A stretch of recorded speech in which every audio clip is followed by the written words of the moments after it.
وجزيا أبدا عنا محمدنا المختار في القدم سيدي وصليا يا إلهي وجزيا أبدا عنا محمدنا المختار في القدم سيدي وصليا يا إلهي وجزيا أبدا عنا محمدنا المختار في القدم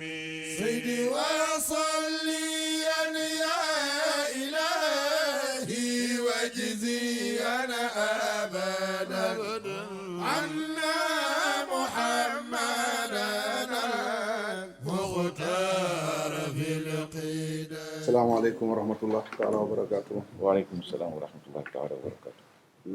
Je suis à présent à cette cérémonie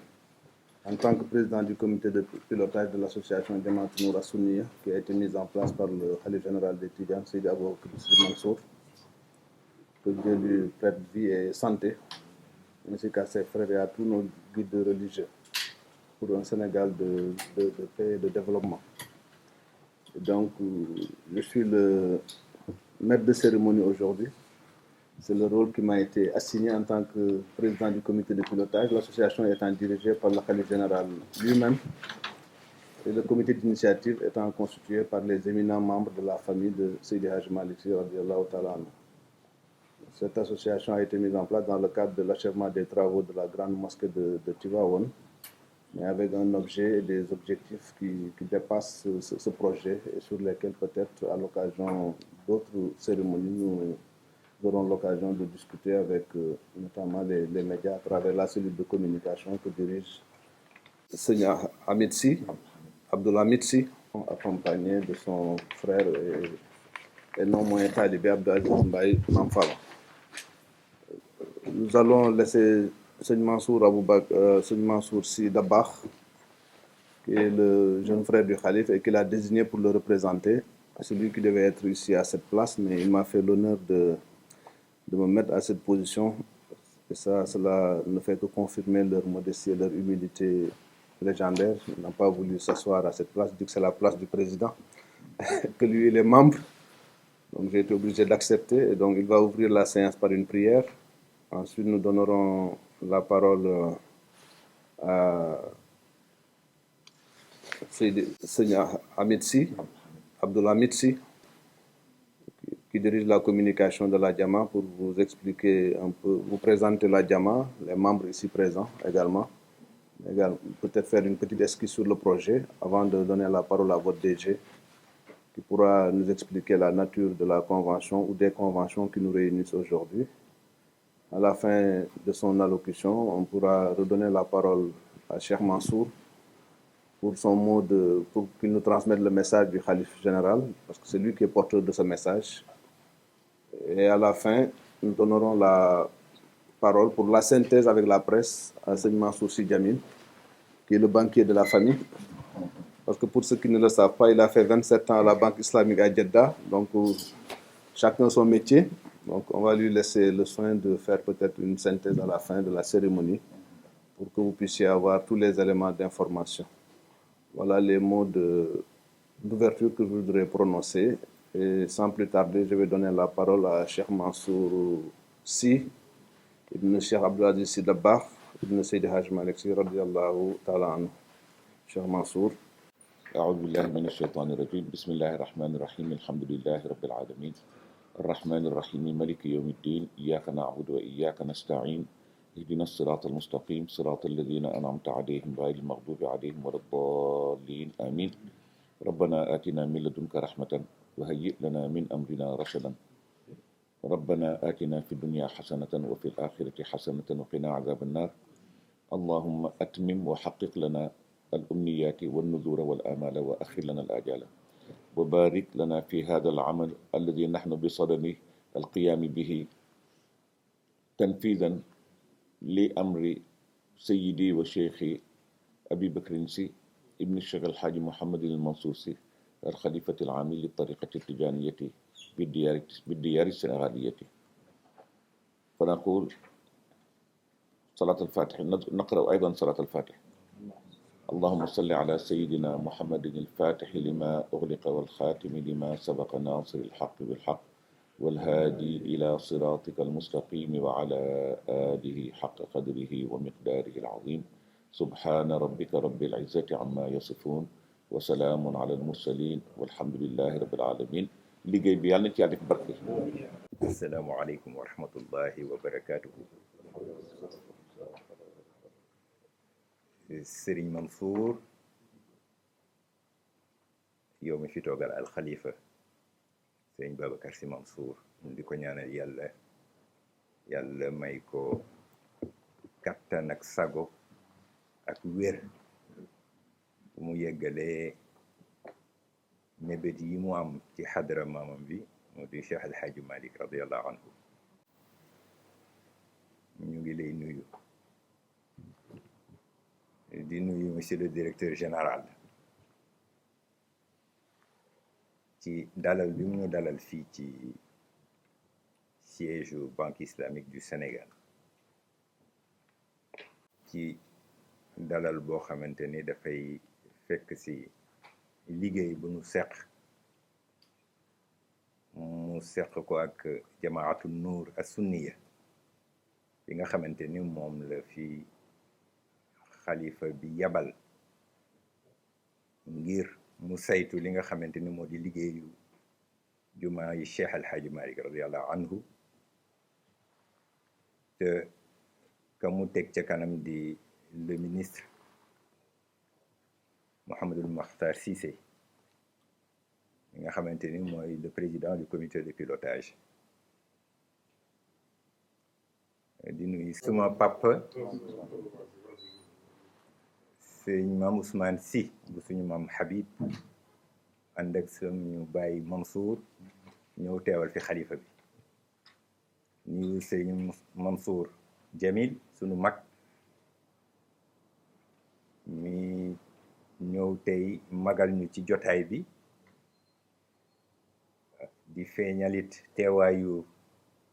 suñu maire, le maire de la ville mu di Haj Demba Diop Sy Aydara ñu yokk ko ci, mu teew fi ndax lépp lu nuy def ci Tiwaawan moom mooy magistrat bi nga xamante ni moo ko war a gàttandu, waaye mu bokk aussi ci comité bi, bokk ci jamaatu nuur. ñu ngi koy nuyu ci teewaayam. nu àndit ak sëñ Khalifa Badiane, maître Khalifa Badiane di bokk ci jamaatu nuur yor wàllu commission finance. ñu ngi ànd aussi ak Abdou Aziz Mbaye, ànd ak nun lay wax ndax maa ngi fi am sama doomu bàjjan bu fi nekk ñu di ko wax Mam Oumar Ndiaye, ànd ak sunu mag Serigne Pape Makhtar Kébé, nun noo nekkandoo ci cellule communication bi, ak suñu baay nekku fi ndax ngànt mu di suñu baay Mam Alpha Sy. ñoom ñoo fi nekk ak ki nga xamante ni mooy jëwriñ bi mu di le secrétaire exécutif de jamaatu Nour as-Sunniya mu di alxaaji Famara Silla, nekk ci wetu président comité de pilotage bi, di ko jàppale ci liggéey bi nga xamante ni moom la leen xalifa bi sant. ci gàttal Serigne Bachir, ok, ñu ngi ànd ak Serigne Bachir mi nga xamante ni doom la ci suñu wayjur bi toog mu di suñu baay Mansour, ñu nuyu ko. ci gàttal ñooñu ñoo fi teewal association bi. ñu ñëw fi tey nag daje boo xamante ni daje liggéey la ndax dañoo sumb convention bu nu war a signé diggante banque islamique ak jamaatu Nour as-Sunniya ci turu xalifa bi ci turu njabootu Cheikh El Hadj Malick radiallahu anhu mu nekk convention bu nga xamante ni xam na ni ay taalibe la amal affaire xam na ni ay taalibe la amal affaire ci nu nu fexe ba liggéeyu juma bi nga xamante ni sunu waajur al xalifa santaane na ko liggéey ba yemb ca na mu gën a baaxe na mu gën a gaawe ndax ku ne xam na ni édifice religieux ñaari défi ñooy ay défim défi bu njëkk bi moo di défi wu rapidité maanaam gaaw gi nga xamante ni liggéey bi war na ko gaaw ba mu mën a yegg ndax dañuy seetlu ni jumaa yu bari bu ñu leen di tabax léeg-léeg mu am ay yéex jàppale boobu nu ànd ak banque islamique nekk jàppale boo xamante ni dana fexe ba liggéey bi gaaw waaye nu feeñal ni lii tabax juma néegu yàlla ci li nit ñi yéene ci tabax ba moo koy mottali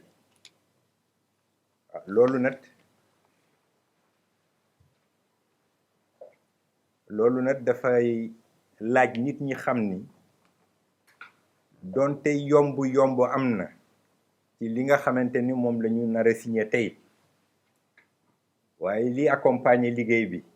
lii fexe mu yegg fa mu war a yegg mooy engagement bu ku nekk am ci sa biir accompagner projet bi ba mu yegg fa mu war a yegg ci joxe ci yéene boo xamante ni du am ndok ba keroog liggéey bi di yegg loolu lu am solo la ñu feeñal ko ndax nit ñi bu ñu déggee ni jamaatu Nour ànd na ak banque islamique du Sénégal dañuy defe ni li war a defar jumaa ji yépp yemb na jaadu na nu xam ni yombal la boo xamante ni dana tax mu gaaw ngir dabu yéene bi nga xamante ni moom la képp ku nga xamante ni am nga ko war koo def ci jumaa ji loolu mën a dajaloo ñu fekk si facilité yi nga xamante ni banque bi accordé na ko association bi accordé ko njabootu Cheikh El Hadj Malick ci nu mën mottali symbole bi nga xamante ni moom la jumaa ji symboliser ci Sénégal tibbee ko ci yéene ba suñu wayjur wu tedd wa Cheikh Abdoul Aziz Dabakh amoon ngir bëgg mébétu wayjuram Cheikh El Hadj Malick mottaliku ci Tiwaawan moo di na mu ko waxee woon bërëb boo xamante ni daañu ko mën a yëkkati ñu di ca tudd suñu borom moom mi nga xamante ni jumaa ju ñu tabax rek moom lañ koy delloo kon nag ñu feeñal ni loolu mooy sababu convention bi nga xamante ni seq nañ ko war ko signé tey mu nekk programme boo xamante ni lu am solo la waaye ñu di ci profito ñaaxaat nit ñi ci ñu bàyyi xel ni projet dund la waaye chance la ci ku yàlla may nga fekke dugal ci sa loxo ba mu yegg fa mu war a yegg incha allah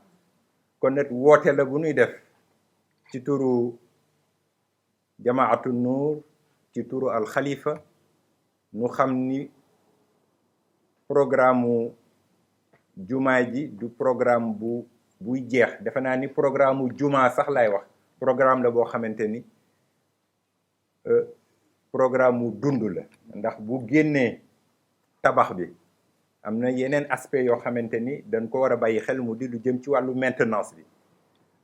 te loolu yëpp convention bi nga xamante ni moom lu ñuy signé daf ko bàyyiwale xel ci nu ñuy fexe ba maintenance su jumaa ji parce que souvent da nga tabax waaye ñun wolof ñoo mel noonu dañuy xalaat tabax waaye du ñu xalaat lay topp ca gannaaw loolu nag Jamaatu Nuur xalaat na ci xalaat bi mu ci xalaat moo indi li nga xamante ni moo di convention bi nu nar a signé tey leneen li ci toppit moo di beneen programme boo xamante ni dafay yombalaat yéwénu jumaa ji moo di lu jëm ci wàllu autonomie énergétique loolu buñ ca yeggee it monsieur le directeur général dana feeñal li nga xamante ni mooy quintessence su convention bi nga xamante ni moom la ñu nar a signé ci bëccëgu tey bi ci gàttal loolu la ñu amoon ci ubbiku lu ñu mënoon a joxe ci kaddu waaye nu fàttali aussi ni nekk nañ fi ak monsieur Ousmane Sow bokk aussi ci Jamaatu Nuur moom mooy chef du projet de la centrale solaire ndax ñetti composante la projet bi am bu njëkk bi mooy tabax bi wàllu construction bi ñaareelu programme bi mooy lu jëm ci wàllu parasol yi ñetteel bi mooy lu jëm ci wàllu centrale photovoltaïque bi nga xamante ni moo war a permettre jumaa ji am autonomie bi mu soxla ci wàllu énergie nu yamale foofu kaddu gi di nuyu waa directeur général ak collaborateur yi nga xamante ni teew na fi ci turu Jamaatu Nuur ak ci turu al Khalifa Serigne Babacar Sy Mansour yal na yàlla yokk ko dëgëral. Asalaamaaleykum wa rahmatullahi wa barakatuh. D'abord, je souhaiterais dire bonjour à Serigne Mansour Sy Dabakh et lui souhaiter la bienvenue à la Banque islamique du Sénégal. Souhaiter aussi la bienvenue à Serigne Mame Ousmane Sy Habib. Souhaiter la bienvenue à Serigne Mansour Sy Djamil, l'honorable député. Souhaiter la bienvenue à Serigne Abdou Hamid Sy, chef de la cellule communication. Souhaiter la bienvenue à Monsieur le ministre Mouhamadou Makhtar Cissé, par ailleurs président du comité de pilotage de Adjana et Jamaatu Nuur. Saluer Monsieur le maire Diop Sy et lui dire la bienvenue, tout en lui transmettant toutes nos félicitations pour sa récente élection. Saluer également Maître Serigne Mbaye Badiane, que nous connaissons bien, président de la commission des finances. Saluer tout le monde, tous les partenaires qui sont ici présents. Mes premières pensées à l'entame de mon propos vont à l'endroit du Khalif Serigne Babacar Sy Mansour, à qui je souhaite une longue vie doublée d'une excellente santé. Puisse Allah subhanahu wa ta'ala lui accorder force et longévité au profit du rayonnement de la Oumma islamique en général et de la Hadratul Tijaniya en particulier.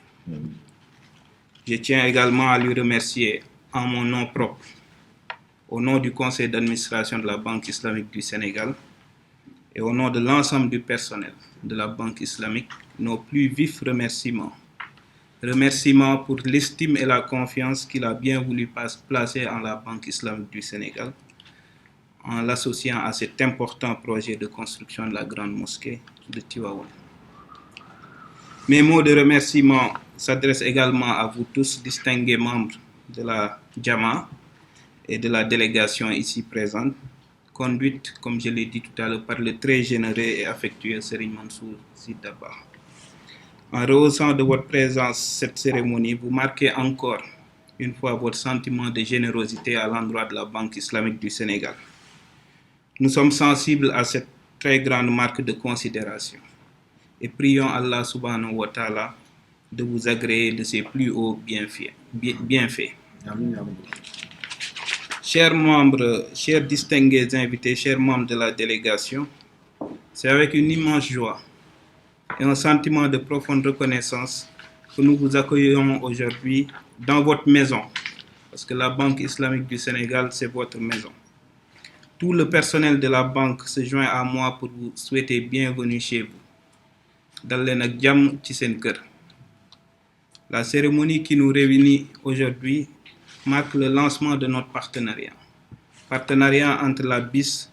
l'association Jama'atun Nour Assouniya et la société Adjana Energy, qui s'occupe du volet énergie, centrale solaire. Il y a quelques jours, nous nous sommes rendus à Tivaouane pour recueillir les bénédictions du Khalif en prélude à cette cérémonie de lancement de notre partenariat. Ce partenariat tourne principalement autour de trois axes, 3 projets d'envergure portant respectivement sur la construction de la mosquée, l'acquisition de parasols dans le cadre de l'aménagement de l'esplanade et enfin la construction d'une centrale solaire de 10 MW destinée à assurer l'alimentation en énergie des différents édifices. Le montant global accordé par la Banque islamique du Sénégal pour le financement de ces projets est de 23 milliards de francs CFA. C'est l'occasion pour moi de saluer et de féliciter nos partenaires pour le caractère innovant de la démarche. Cette démarche elle est innovante dans la mesure où elle s'appuie sur des contributions des talibés et sur les revenus qui seront ultérieurement issus de l'exploitation de la centrale énergie comme levier de mobilisation de ressources pour accélérer le financement et accélérer la construction des différents édifices. C'est à ma connaissance la première fois au Sénégal et dans la sous-région qu'une approche de financement structuré, parce que nous sommes dans une approche de financement structuré, est adoptée pour financer un projet d'intérêt social et religieux. Habituellement, c'est les talibés qui contribuent et on va construire une mosquée ou bien on lève une dette. Mais c'est la première fois à ma connaissance qu'au Sénégal et dans la sous-région, ce qui traduit le caractère innovant de la démarche, qu'une association comme la vôtre vient lever des fonds en mettant sur la table les contributions des talibés, accélérer la construction des édifices et assurer le remboursement par des ressources qui vont émaner de l'exploitation du projet et des contributions des talibés. C'est une approche innovante que nous saluons et que nous accueillons favorablement. En acceptant de financer ces projets, la BIS a simplement voulu être fidèle à sa vision, à sa mission et à son mandat. La finance islamique, je parle sous le contrôle de l'honorable député Seigne Mansour Sy Djamil, qui a été mon devancier à la Banque islamique de développement et qui y a laissé d'excellentes traces. La finance islamique est par essence une finance de développement, à travers les principes qui la guident et ses mécanismes d'intervention. Nous pensons à ce titre que notre intervention pour le financement de cette mosquée contribuera sensiblement au développement de la ville sainte de Tivaouane, à ce stade et au développement de la Oumma islamique en général. À ce stade de ma présentation, c'est l'occasion de préciser que les instruments qui ont été utilisés pour le financement de ces différents projets sont des instruments qui ne souffrent d'aucune contestation au niveau des différentes écoles chariatiques. Je parle aussi sous le contrôle de notre chef de service conformité islamique.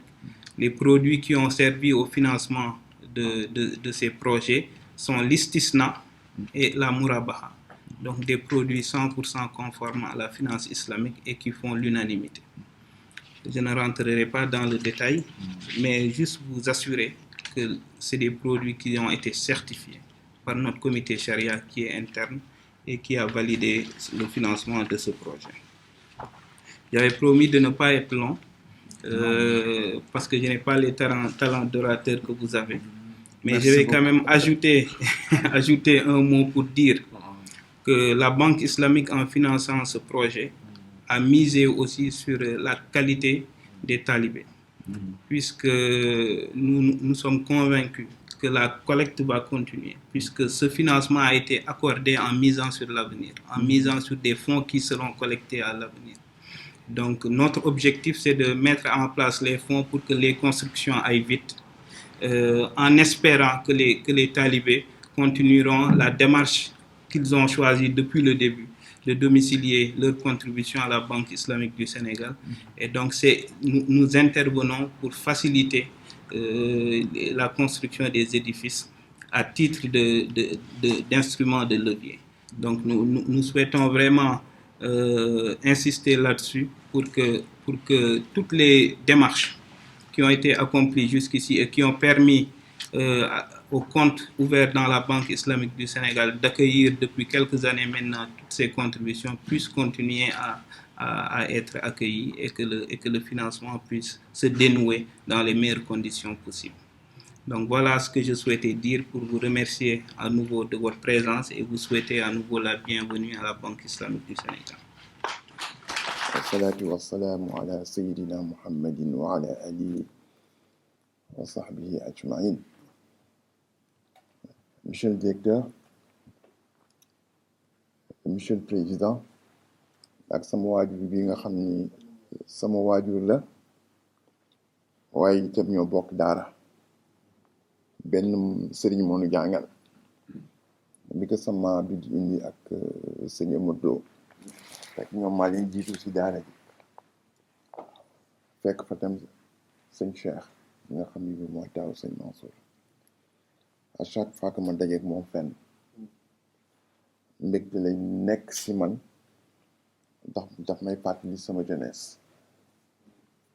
moom day def ay gestes yoo xam ni wóor na ma ni su doon dugg àjjana gestu ni ana sëñ Mansour ñu ko sëñ Mansour ñëwagul dana taxaw néeg ma ba ma ñëw dañu duggandoo àjjana en relation bugguma guddal képp ku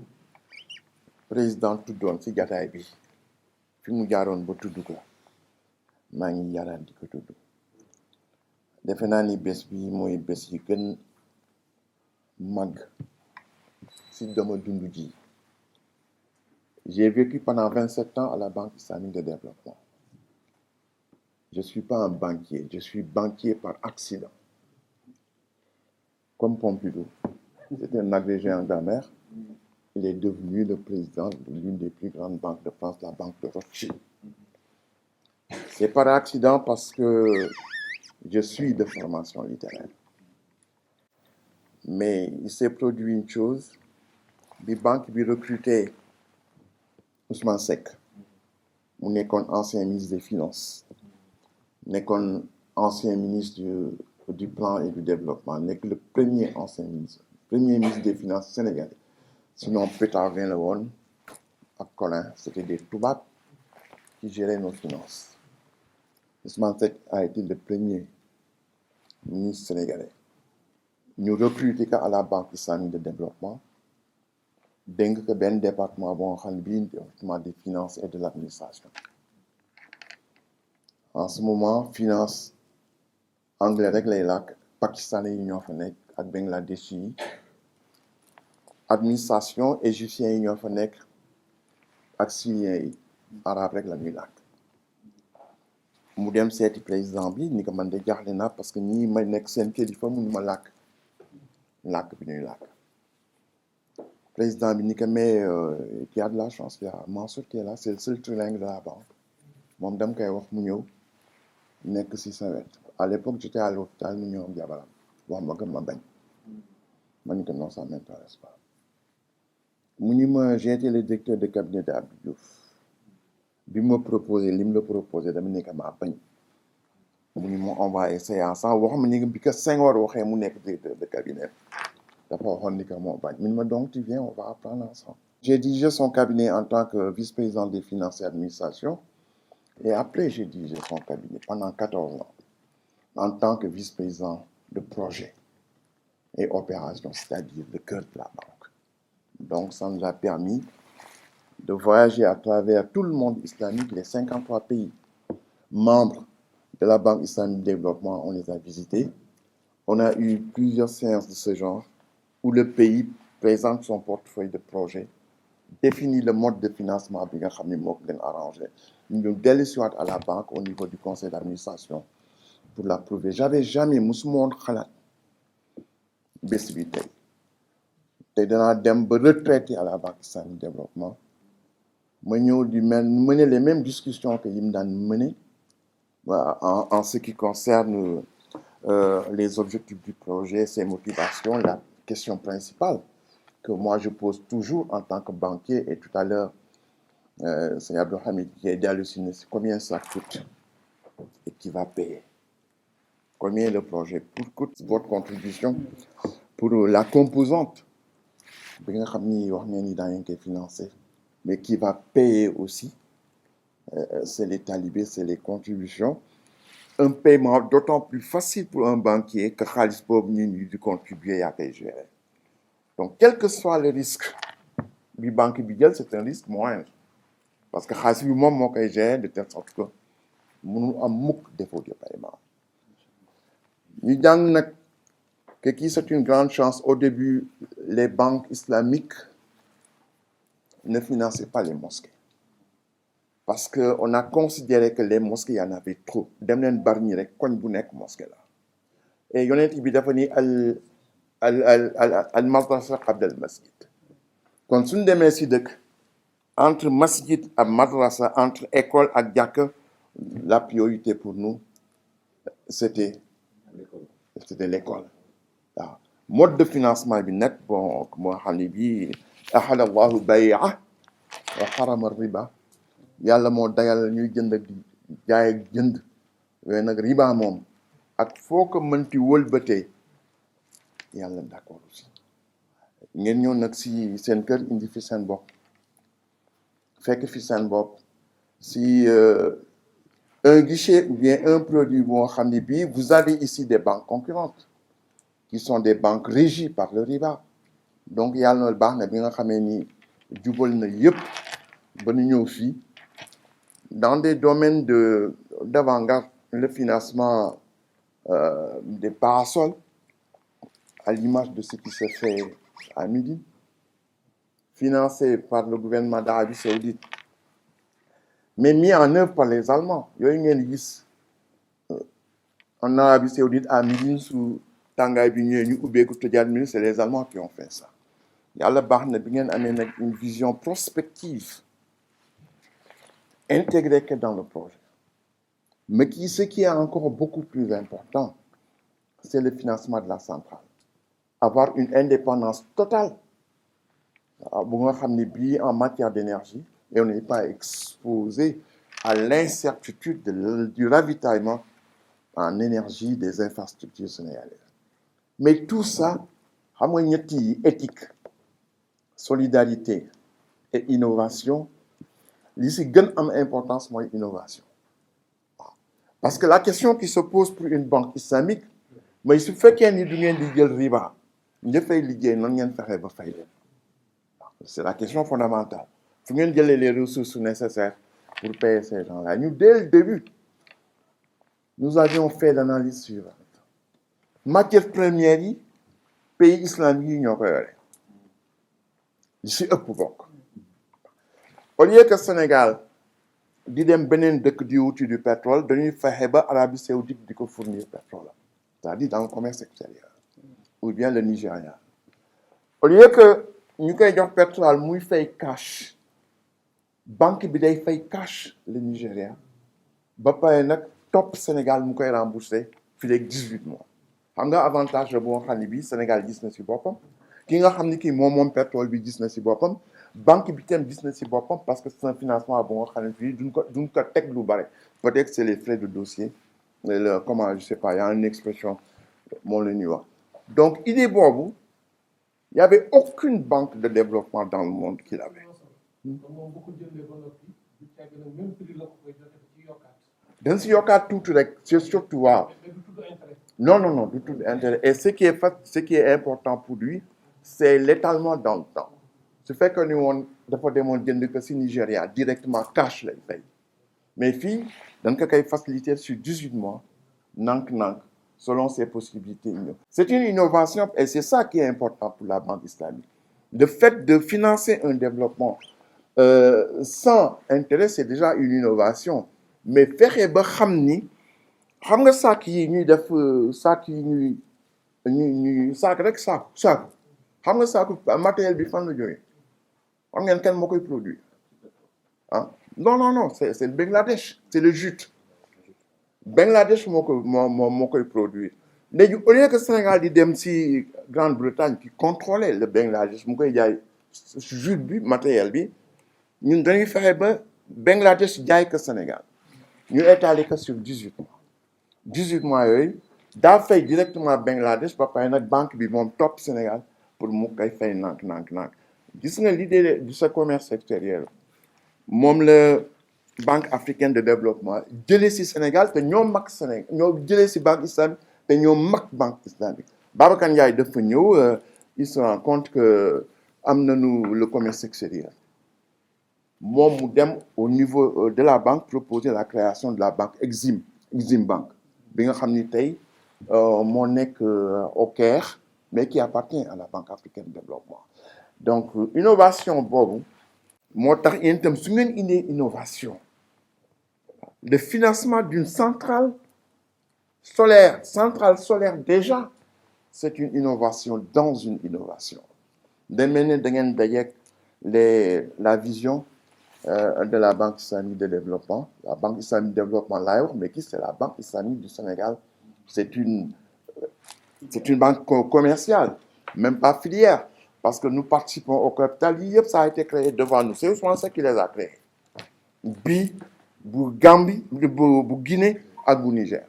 ñett yëpp c'est sous Ousmane Seck donc sous le Sénégalais Ousmane Seck qui avait une grande expérience si lépp tu vois moom moo ko piloté ba donc la Banque islamique de développement est reconnaissante au rôle immense que les Sénégalais ont joué pour le développement de cette banque-là donc moi day mel ne man lii lan ko def c'est le couronnement de toute une vie où j'ai travaillé au sein d'une institution financière sans intérêt et cette institution financière accompagne na Mohamed Ali ba tey dem au Fonds monétaire international dem à la Banque africaine de développement dans la banque mondiale tu vois parce que ils ont été séduits comment se fait-il que ñii duñu jël intérêt ba pare cette banque bi di marché et le Fonds monétaire a étudié en profondeur le mode de fonctionnement de la Banque islamique de développement et dépassé wul aaya ba ahalallahu al bay'a wa harama riba waaw de sorte que bi ma mujjee mes derniers jours à la banque même ça boobu temps j'ai quitté la banque dañ may invité nag très souvent je suis dans le réseau des parlementaires de la banque et du Fonds monétaire international en tant que député donc dañ may invité seen banque seen réunion annuelle et la dernière réunion annuelle bi ñu defoon en Indonésie l'un des aspects qui avait émerveillé la Banque mondiale c'est la manière dont la Banque islamique de développement je m'excuse je reviens toujours sur la Banque islamique de développement alors que ici c'est la Banque du Sénégal c'est une banque commerciale ñun c'est une banque de développement mais quand même ce qui les avait séduits c'est notre mode de financement dans l'éducation l'Uni finance dans l'éducation dans les deux secteurs sociaux éducation et santé parce que les deux secteurs là c'est des financements à perte parce que doo fa wut ay revenus mais comment se fait-il que alors que banque de développement yëpp dañ koy éviter parce que doo fa am bénéfice bu bare comment se fait-il que la banque dans le cadre de la solidarité deuxième élément bi mu accepter de financer à risque que le mode de financement islamique s'impose à travers le monde et ça commence à s'imposer à travers le monde nos amis malaisiens ont fait un énorme travail dans ce domaine-là et convaincre les financiers du monde qu'il est tout à fait possible de mettre en œuvre ce que Allah a dit ahadallahu bay'a wa harama riba ak foo ko mënti albati tu vois je veux pas rentrer dans le développement théorique de ces aaya boobu mais aaya boobu mën nga si bind ay fukki livres te du jeex et surtout durant la crise de 2008 la crise financière de l'ensemble des banques qui étaient en ruine 2008 la plupart de ces banques-là sont venus à la Banque islamique de développement et nous avons organisé des séminaires je suis un peu confus non pas structuré parce que matière la bu nga xam ne bi dama ko bëcc nafar te loolu nafaru rek mu bàyyi la mais en tout cas mii dafa mel na man ngeen ko defal non seulement c'est dans ce domaine moom laa liggéey bay jël sama retraite ngeen ñëw nag def ko si lu nga xam ne nii sunu maam lañ ko tudde muy Seydi Hadji Malick. kon dama ñëw ñun ñëpp dañu ñëw indi fi suñu bopp fekk suñu bopp yaakaar biñ si acc ba ñëw fii yaakaar boobu yàlla bu mu tas yow sa carrière yàlla nga ko continuer fii ba am si ndam parce que c'est énormément de courage. Il faut énormément de talent, de courage et les trois qui sont ici pour pouvoir réussir yéen ñëpp nag passage bi ngeen jaar fii te dina rek a tax passage boobu yal na ko yàlla barkeel yàlla mën na ko am na ko sañ na ko yal na ko def ngeen daal ma guddal bi nag passion bi rek la wasalaamu aleykum wa rahmatullah. président hasard du am kii fi ñëw tey sëñ Mansour moom lañ tudde waajuru xalifa bi ay magam wóolu ko yaakaar ko bari na ci biti réew lu nu ànd këri diine yépp bu demee moom la jox kàddu kon hasard amul. kii toog di sëñ maam Ousmane di magam ju baax ji yore ci jumaa ji bokk na ci ñi ko ŋànk waajuram tey mu toog fi hasard du am. kii toog di sëñ Mansour moom waajuru kii lañ ko tudde muy fierté ci askan wi wépp nekk député waaye di fierté ci famille maam Cheikh Seydi Hadji Malick. kii toog Abdou Hamid waajuram sëñ Abdou Aziz Al Amin moom lañ joxoon kàddu kër gi kon hasard amul sëñ.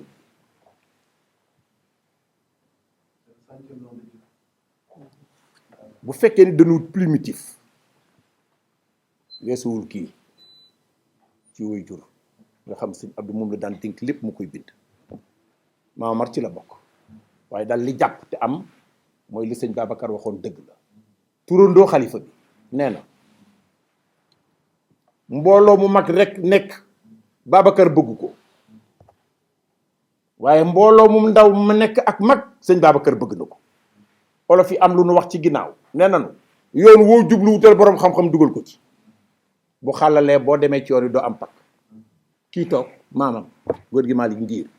bokk ni ci jan bindal maam Seydi Hadji Malick moom mii honorable député nekk na maire wax nga ko te nekk fa dëkk boo fa dee dem jël sa wërsëg def ca di leen dimbali ci lépp bu ñu demee bay laaj baat boo tàllee sa baat ñu jox la ko Maxtaar yal na yàlla guddal sa fan te wéral la.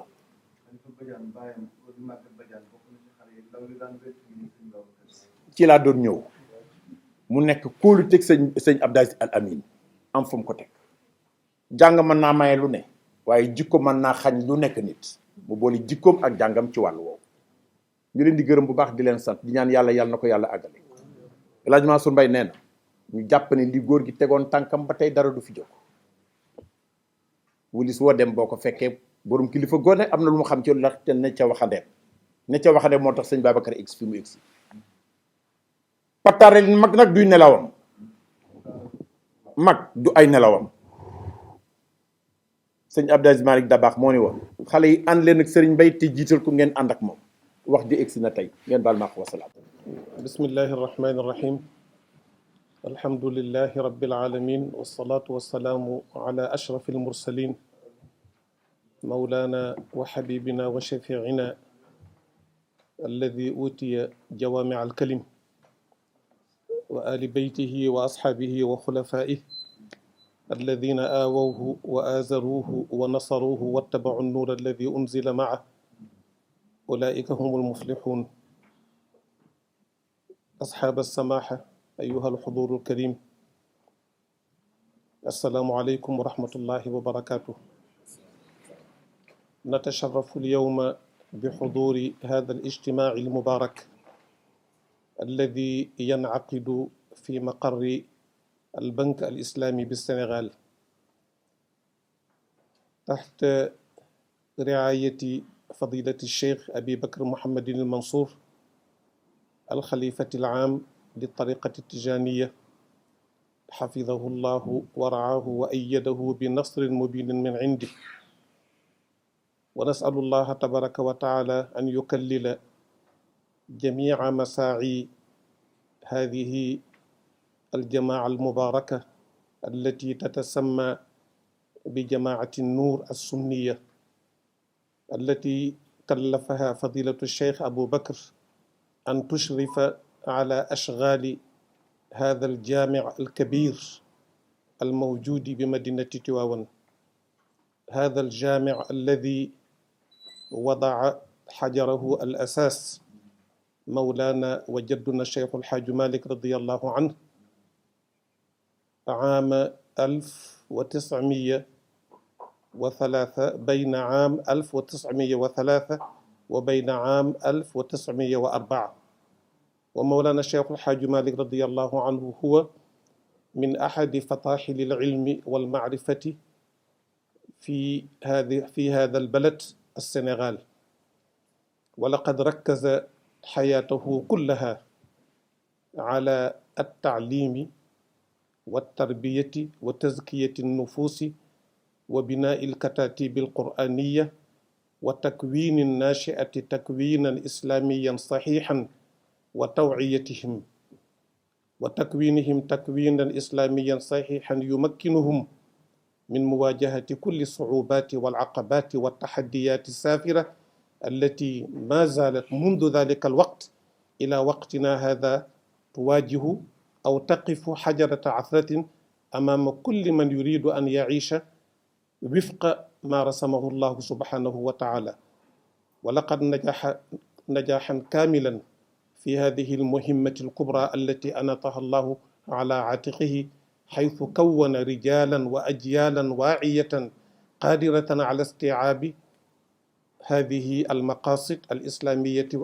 مقاصد الشريعة الإسلامية وأبعادها. وهذا الجامع الكبير الذي نحن بصدد إكمال وإتمام الأشغال المتعلقة به،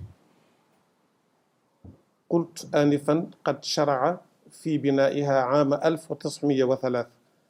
ولما انتقل روحه الطاهرة إلى الملكوت الأعلى لقد ورثه ابنه وخليفته مولانا الشيخ أبو بكر السي الذي كان أول خليفة له، وواصل أعمال الجامع إلى أن وصل إلى سدة الخلافة صغيره الشيخ الحاج عبد العزيز رضي الله عنه. وبعد وفاته منذ تقريبا 24 عاما أتى خليفته مولانا الشيخ أبو بكر محمد المنصور الذي شرع في إتمام هذه الأعمال. لهذا نحن هنا اليوم إن شاء الله سنوقع ميثاقا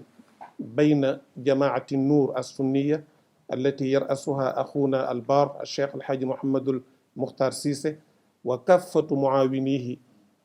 وكذلك بحضور أخينا وحبيبنا وشيخنا وابن شيخنا فضيلة الشيخ محمد المنصور سي ابن مولانا الشيخ الحاج عبد العزيز رضي الله عنه الذي أوفده الخليفة هو وأخوه وصنوه الشيخ عثمان سي وابنهم الشيخ محمد المنصور الذي تناول الكلمة بصفة مستفيدة، حيث استفدنا كثيرا من تجاربه التي عاشها في البنك الإسلامي للتنمية بجد. إذن فنحن جميعا نبدي فرحنا وسرورنا بهذا الحضور المبارك بهذا المقر لإتمام هذا التوقيع، سائلين الله تبارك وتعالى أن يشملنا برحمته ولطفه وأن يكلل جميع مساعينا حتى نتمكن من إكمال هذا المشروع على أتم وجه وأكمله بحول الله وقوته. ونبلغ تحياتنا وتشكراتنا باسم الخليفة إلى المدير العام للبنك وجميع المعاونين والمعاونات وجميع العاملين والعاملات في هذا المشروع الإسلامي المهم. والسلام عليكم ورحمة الله وبركاته. السلام عليكم ورحمة الله وبركاته.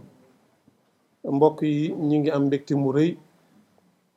ci baaxe gu ñu yàlla baaxe ñu bokk daje ci bis bu rëy boo xam ne bii histoire dana ko marqué, histoire dana ko téye ba keroog àddunay tukki incha allahu kenn du ko fàtte.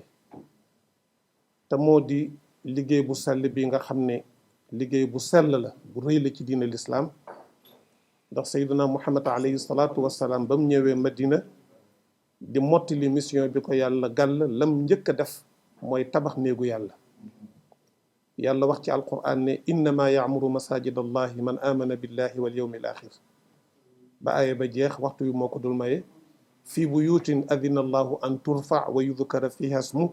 ba aaya bi jeex. loolu mooy symboliser mooy magnifier importance bi tabax jàkk ak juma am ci l'islam. yàlla dogal na suñu maam Cheikh Al Hadj Malick radiyallahu anhu 1888 nga xam ne ci la aji woon Makka ci circonstances yu méttee métti nga xam ne bu amul woon ngëm yàlla dëgg-dëgg mën naa am du dellu si waaye ngëm yàlla am àggoon na foo xam ne dem joxe farata yàlla jaral na ko lu ne.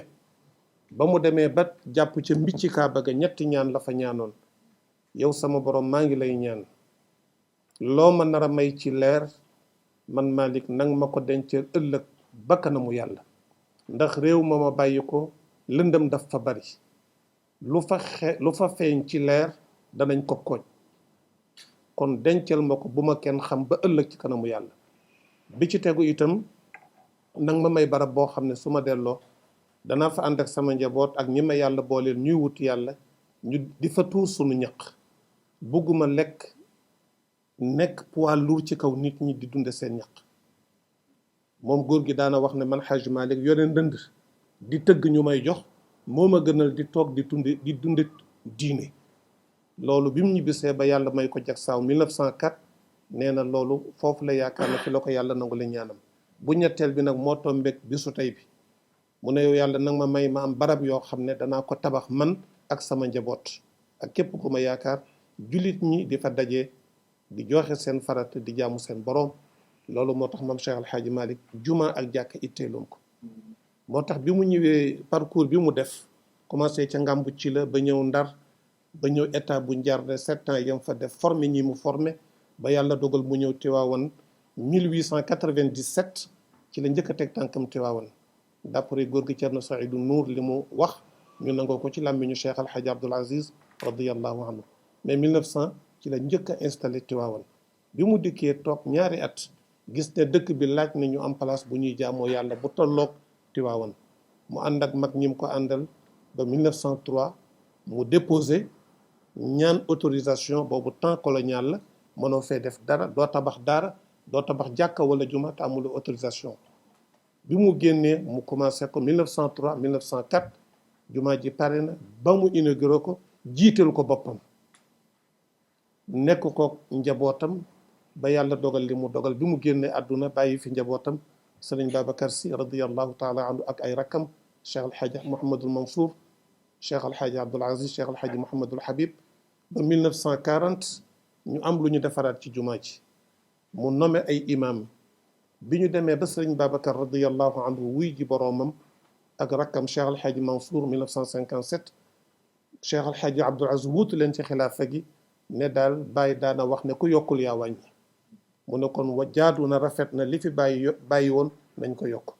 ci la woote en 1969 dégg nga fii tey sëriñ Mansour Abdoul Aziz mi am kër foofu la ñu defoon tant bi góor gi woote sëriñ Mouhamadul Hadi Touré ñëw góor gi sëriñ Cheikh Mbacke Gaynde Fatma ñëw alxaaji Jili Mbay kilifa yu bare bari teewe woon nañ ko waaw. pose de première pierre ba léegi mi ngi fa tabarakallahu. bi góor gi demee ba 1976 ci la relancé waat liggéeyu jumaa ci booba dañu teg xeer wi bàyyi mu jël lépp nag teg ko ci loxo rakkam Cheikh Al Hadj Mouhamadul Habib Sy mi papa Serigne Mame Ousmane. bi ñu demee ba 1979 ci la góor gi teg ci la ñu commencé liggéey bi ñoom Rikiti ñoom Cheikh Ngom ñoom Mouhamadul Mansour Guèye fa tabarakallahu ak kilifa ab Abdou Thiam banquier bi nekkoon B6 ñoo seqoon liggéey bi. góor gi nekk ci ba yàlla dogal li mu dogal dafay gudd. bi mu génnee àdduna fa tabarakallahu ak lim ci def yëpp yal na yàlla yokk leeram te tas ñu ci barkeem. kilifa yi fi jaar yëpp def nañ ci seen loxo commencé ci Cheikh Mouhamadul Mansour borom daara ji sëriñ Abdoul Aziz Al Amin Al Maktoub sëriñ Cheikh Ahmed Tijani ba yàlla dogal sëriñ Babacar Mouhamadul Mansour wuutu leen ci xilaafa gi ne li samay mag tàmbali woon samay baay tàmbali ko fas yéene naa ko àggale wuutu leen ci. créé nag li ñuy tudde jamaatu nuur as sunniya teg ko ci waaw waaw baax sëñ Mansour nee na muy jagleem waaw ndax papam Abdou nee na woon maa ngi ñaan yàlla mu pare ma julli ko su ma ko fekkewul loxo yum paree rek sant naa ci yàlla loolu la papam Abdou waxoon jamaatu nuur boobu xaaji Mouhamadul Muxtaar Cissé moo ko jiite ànd ak ñi mu ko seqal ñëpp fa tabarakallah waxtu yu du ko may mais moom buñ ko tuddee tudd nañu ñëpp xalifa bi teg ko ci loxo yi ñu commencé liggéey bi kon buñ demee ba innovation bi ñu doon wax am ci ñu ko yore di ay intellectuel xam ne jamono dafay dox il faut nga dox sa doxinu jamono pour mën a dëppoog sa jamono bala la temps bii raw ndax dafay dox lu gaaw a gaaw ñu gis ne jaadu na rafet na ñu signé ay convention ak institut islamique boo xam ne bii ci wàllu finance lay yëngatu ndax itam xaji Maxtaar wax na ko sànq maam Cheikh Alxaji Malik ku bàyyi woon yàlla xel la demoon na ba lekkatul yàpp xar ndax de wóoluwul ki koy defar bàyyi woon na naan soow ndax wóoluwul gàtt bi rëcc na sàmm bi dugg ci toolu jàmbur lekk fa benn ngooñ maam Cheikh Alxaji Malik nee na mun naan ca meew ma xamul nan la koy layee ci biir bàmmeel kon moom bàyyi woon na yàlla xel al bankul islam yi nag ni ko xaji Mansour waxee sànq ak gëstu yi ñu ci jot ak dafa kës néew xam nañ ne ñi ngi koy doxal te teguwul ci riba te riba moom baaxul sëriñ Hadi nee na moytul riba ci alal riba dafay haybal soo moytuwul dana dal te kon nga nërmeelu yàlla nee na alladina la yakuluuna riba laa yaqumuuna illa kama yaqumu alladi yataxabatuhu shaytaanu min al mas nee na képp kuy dunde usure ak riba booy dekk ci sa biir bàmmeel da ngay mel ne ku jinne sadd da ngay say kon riba baaxul kon boog buñ ñëwee ànd ak banque boo xam ne mën nañoo financer projet bi te riba amu ci yoon kon dañuy wax ne alhamdulillahi rabbil alamina loolu moo ñu fi dajale tey ci teewaayu sëriñ Mouhamadul Mansour Sy Dabakh Malick ànd ak rakkam sëriñ Mame Ousmane Sy Habib ànd ak seeni doom muy sëriñ Mouhamadul Mansour mi nga xam ne vraiment expérience am ci wàllu finance ak wàllu banque soxloo nañ ko te li mu wax léegi ñun ñëpp jëriñoo nañ ko mais ànd ak seen doom Cheikh Abdoul Hamid mi nga xam ne moo yore communication bi ñoom xaaji Famara xaaji Abdoul Aziz Mbay tabarakallahu sëriñ Babacar Badiane Cheikh Mouhamadul Bachir ak xaaji Ousmane Sow ak suñu maire alxaaji Demba Diop léegi nee naa ko macha allah bi nga ñëwee da yàggul mais lënd moom lu ci bare bare leer na yal na àgg ak jàmm ànd ak suñu soppe suñu xarit maam Omar mi nga xam ne itam wàllu communication bi ci la bokk jiite asfiya yi mbokk yi loolu moo doon kaddu yi directeur ñi ngi lay nuyu xaaji Madani sa collaborateur yi nga invité yëpp ñu bàyyi seen temps ñëw